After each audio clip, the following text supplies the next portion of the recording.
So, Mario & Luigi Dream Team has come out, and I've enjoyed it.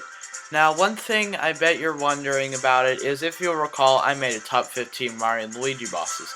So, I thought instead of remaking it so you'd see where the bosses from Dream Team rank up, I would just make a top 5 favorite Mario & Luigi Dream Team bosses. Well, with all that said, let's begin. The Zkeeper is a bit unique when it comes to the giant Luigi battles. You see, unlike in most of the giant Luigi battles, you hardly have a chance to attack in this fight. What I mean by that is that he stays in the air flying away from you for most of the time, so you're going to be dealing most of your damage with counter attacks, whether it be hitting explosive eggs back at the Zkeeper, or fighting him inside of a dimensional rift with using your gyroscope.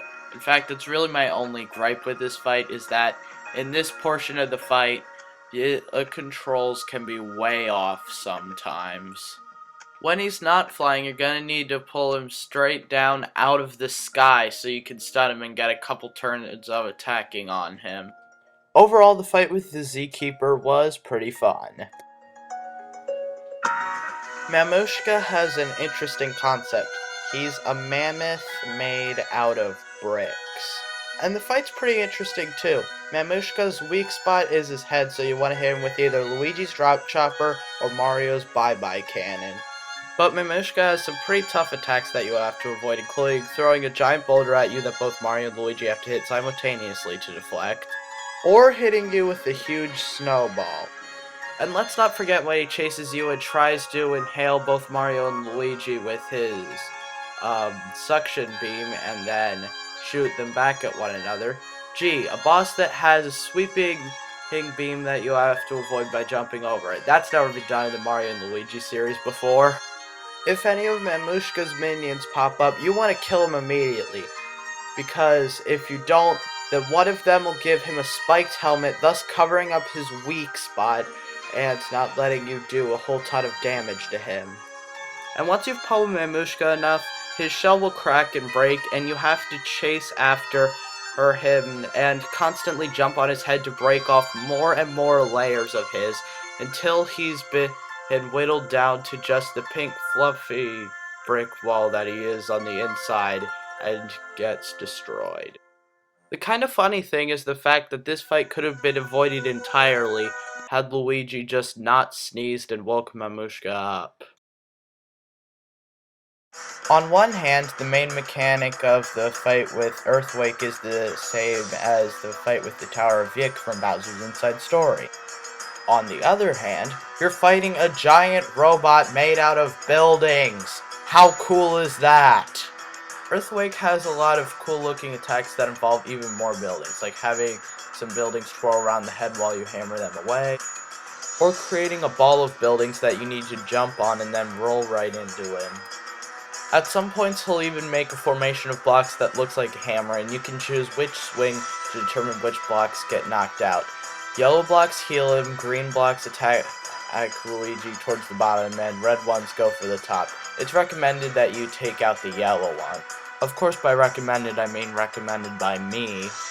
Also, let's not forget that attack when he turns into a hammer and you have to counter his hammer volleys. He'll also cover himself in armor that you need to destroy before damaging him. Like I said, similar to the fight with the Tower of Vic, you need to knock Earthquake into the water and then just hammer away at him while he's in there to do as much damage as possible, because that's going to be your primary way of damaging him. Overall, Earthquake is my second favorite giant battle in Mario & Luigi Dream Team. And one thing I'd like to mention is that if there's ever a giant monster attacking me somewhere, I'd like to have a giant robot like this to fend it off. Seriously, can you imagine how fun that'd be to pilot? Although I'd probably want it in a closed city that has no one in it, so I'm not accidentally harming innocent civilians. But yeah, Earthquake's really cool. Let's just leave it at that. And here's my favorite giant battle. Wow. Honestly, there is no battle that could be my favorite giant battle other than this one. Giant Bowser. It's actually kind of funny because in Bowser's Inside Story you played giant battles but as Bowser. You have to keep Bowser moving forward because unlike Earthquake where it was just a much more effective way to do damage to him, you literally have to because Shy Guy air tubs will constantly blow up the ground behind you, so you need to keep moving so you don't fall into the lava.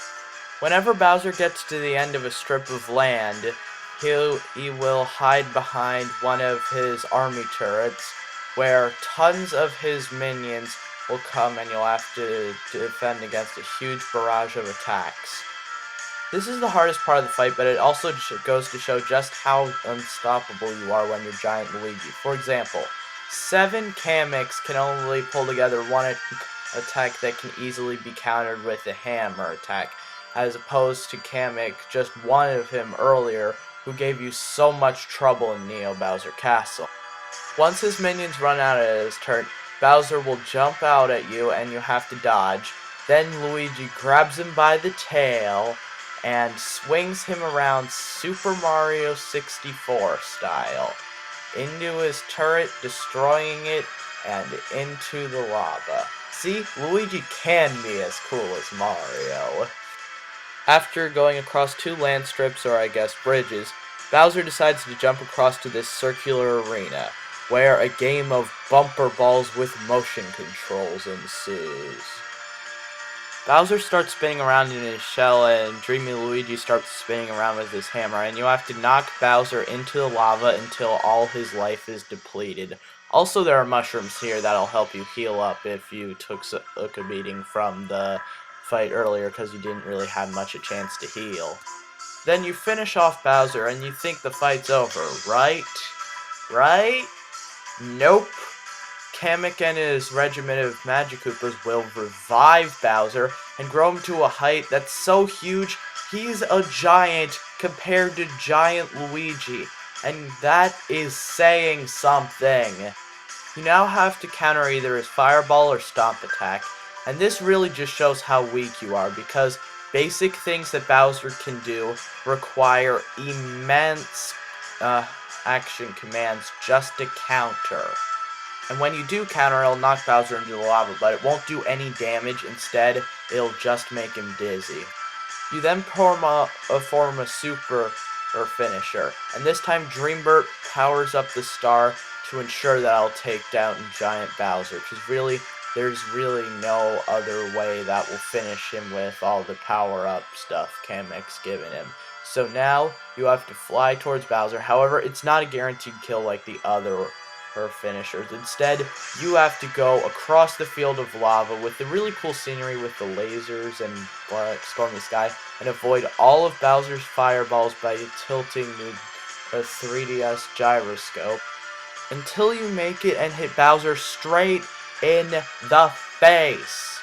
Technically, this is the best fight in the game. However, there is still one more boss battle that I prefer over this. What is it? Well, soon you'll find out. Before we get to my new favorite boss in the Mario and Luigi series, I want to have some honorable mentions, because this game had a lot of bosses that didn't make the cut since this was only a top 5, so honorable mention time.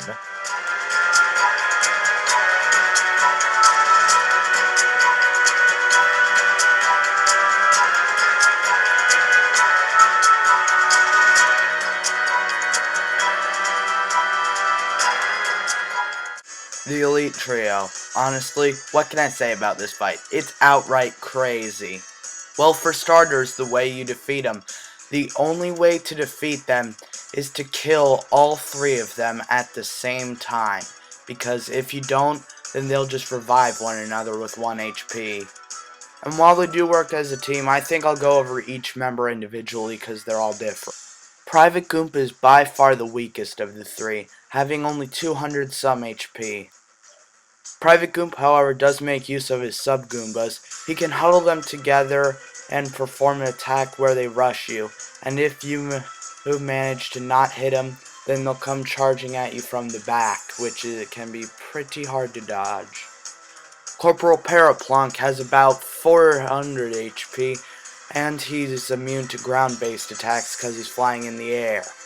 At least for me, Corporal Paraplunk's attack is the hardest to dodge. Granted, these guys seem to do okay, but keep in mind this isn't me playing, because he'll bounce between 2 blocks indefinitely unless he hits you or you jump on him. But definitely the strongest is Sergeant Guy, having almost 600 HP. For his attack, he'll disguise Private Sub-Goombas as clones of himself, and they'll rush at you with hammers, and you have to keep hitting them. And the only way to stop the attack, other than hitting them all, is hitting Sergeant Guy himself. Hint, he's the one with the Bowser insignia on his flag that he carries on his back. But that's not his only mode of attack. Sergeant Guy also has a cannon that he can have his Shy Guy subordinates load up and then fire at you on the next turn, and you have to run away from it. But then there's their super attack, when Corporal Paraplunk loads a giant bomb up onto the shoulders of Sergeant Guy, and they all rush at you with Private Sub-Goombas in front, and he'll rush at you as well. And you need to avoid the Sub-Goombas while the bomb explodes, hitting Sergeant Guy, Corporal Paraplunk, and General Goomba if you hit him.